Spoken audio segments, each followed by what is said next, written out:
નમસ્કાર, આપ જોઈ રહ્યા છો જેકેએસની ગુજરાતી વાત કરતો જૂનાગઢના ભેસાણ તાલુકાના માલેડા ગામે રાત્રિએ 2 વાગે 4 સિંહોએ કર્યું હતું પશુનું મારણ।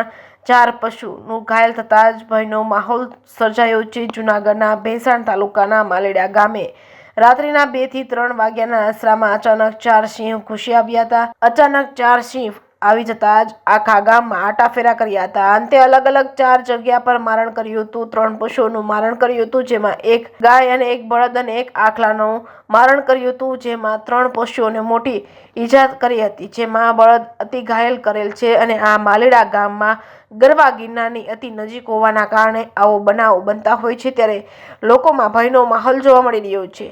આ ગામમાં ખેતીવાડીમાં વીજળીનો મોટો પ્રશ્ન રહે છે, તે લોકો કાયમી દિવસની વીજળીની માંગ કરી રહ્યા છે, જેથી લોકો રાત્રે ઘરે રહી શકે। અને આ બનાવના પગલે ગામ લોકોએ વન વિભાગને જાણ કરતા તેમના કર્મચારીઓ પોતાનું વાહન લઈ સ્થળ પર પહોંચ્યા હતા। ગ્રામજનો સાથે મળી પંચરોજ કર્યો હતો અને મરેલા પશુઓનો અને મૃત પશુઓને વન વિભાગે પોતાના વાહનમાં લઈ જઈ જંગલમાં નાખી દેવામાં આવ્યા હતા। અને આ ગામના લોકો પશુ ચાલકો અને માલધારીઓ રહે છે, અને તેના મૃત પશુઓનું સરકાર તરફથી સારું વળતર મળે તેવી માંગ કરી રહ્યા છે। આ પંથકમાં આવા બનાવો અવારનવાર બનતા રહે છે। જેકેએસની ગુજરાતી સાથે પંકજ વેગડા, ભેસાણ।